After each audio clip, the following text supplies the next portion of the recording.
शिवराज मंत्रिमंडल में तीसरा विस्तार होने जा रहा है। 230 सदस्यों वाली विधानसभा में 35 मंत्रियों का कोटा है और इस समय प्रदेश में 31 मंत्री हैं, यानी कि 4 मंत्रियों की जगह अभी मंत्रिमंडल में खाली है। खबरों के मुताबिक वरिष्ठ विधायक गौरीशंकर बिसेन और राजेंद्र शुक्ल को कैबिनेट में जगह मिलना लगभग तय माना जा रहा है। तो वहीं 2 और विधायकों को मंत्री बनाया जा सकता है। आपको बता दें कि कांग्रेस की सरकार गिरने के बाद फिर से सत्ता संभालने वाले शिवराज सिंह चौहान के मंत्रिमंडल का ये तीसरा विस्तार होगा, जो कि कल यानी गुरुवार को होगा। तो बता दें कि 20 मार्च 2020 को कमलनाथ सरकार गिरी थी। 23 मार्च को शिवराज चौथी बार सीएम बने और कोविड के चलते सीएम शिवराज के शपथ लेने के 28 दिन बाद यानी कि 21 अप्रैल को 5 मंत्रियों की मिनी कैबिनेट शपथ ली गई थी। उसके बाद 2 जुलाई को मंत्रिमंडल में दूसरा विस्तार हुआ। 28 विधायकों ने शपथ ली और अब मंत्रिमंडल में तीसरा विस्तार होने जा रहा है। तो शिवराज कैबिनेट के तीसरे विस्तार में फिलहाल जो 2 नाम चल रहे हैं, उसमें से एक ब्राह्मण और दूसरा पिछड़ा वर्ग से आता है। कहा जा रहा है कि इस विस्तार में जाति समीकरणों का पूरा ख्याल रखा जाएगा। यदि मौजूदा मंत्रिमंडल के जातीय समीकरण को देखें तो इसमें 30% मंत्री क्षत्रिय हैं, 25% ओबीसी वर्ग से आते हैं, तो वहीं 3 एससी और 4 एसटी वर्ग से आते हैं।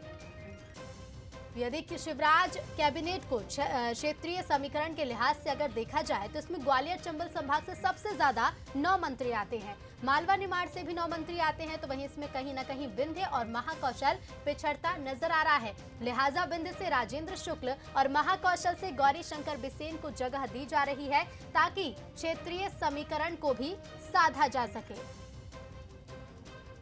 और इसी पर हम और ज्यादा बातचीत करेंगे। एग्जीक्यूटिव एडिटर मनोज सैनी जी हमारे साथ सीधे लाइव जुड़ रहे हैं। मनोज जी, कल विस्तार होगा, शिवराज कैबिनेट का तीसरा विस्तार होने जा रहा है। जिस तरह से समीकरणों को साधने की कोशिश की गई है, आप कैसे देखते हैं? देखिए, बहुत महत्वपूर्ण है और सरकार के लिए, खासकर भारतीय जनता पार्टी संगठन के लिए भी लिहाज से भी, क्योंकि अब 2023 की तरफ बढ़ना है। जहां जहां जो कमियां हैं या फिर और बेहतर उसको किया जा सकता है, तो भारतीय जनता पार्टी या शिवराज जी उस तरफ बढ़ रहे हैं और ये उसी का कहीं ना कहीं एक रूप देखने को मिल रहा है, जिसमें राजेंद्र शुक्ल और गौरीशंकर बिसेन शपथ लेने जा रहे हैं। लेकिन अभी समय तय नहीं है, राजभवन को कोई सूचना नहीं दी गई है कि आखिर वो समय क्या होगा। संभावना इसकी भी है कि 10 से 11 के बीच में मंत्रिमंडल का विस्तार या शपथ ले सकते हैं, ऐसी बात कही जा रही। लेकिन अभी तक सूचना नहीं देना भी ये बताता है कि शायद समय में कुछ रद्दोबदल या फेरबदल हो सकता। गुरुवार एक बहुत अच्छा समय है, ऐसा भी कहा जा रहा है कि एक शुभ समय का इंतजार किया जा रहा था, गुरुवार को है। तो बहुत संभावना यही है कि गुरुवार को 2 मंत्री शपथ ले लेंगे। वैसे 4 मंत्रियों के नामों की चर्चा खूब चल रही है दिन भर से, पर इस पर कोई रजामंदी बनी नहीं। अंततः 2 ही मंत्री शपथ लेने जा रहे हैं।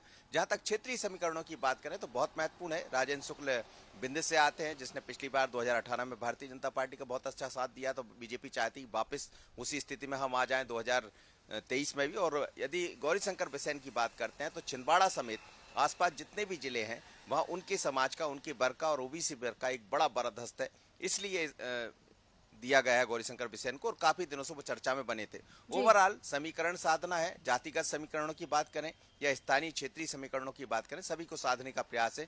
लेकिन हो सकता है कि अंतिम दौर में 2 के साथ 4 मंत्री शपथ लें। बिल्कुल, कितने मंत्री अब शपथ लेंगे मनोज जी, ये वक्त के साथ ही पता चलेगा। फिलहाल शुक्रिया आपका हमसे जुड़ने के लिए और तमाम बातचीत के लिए।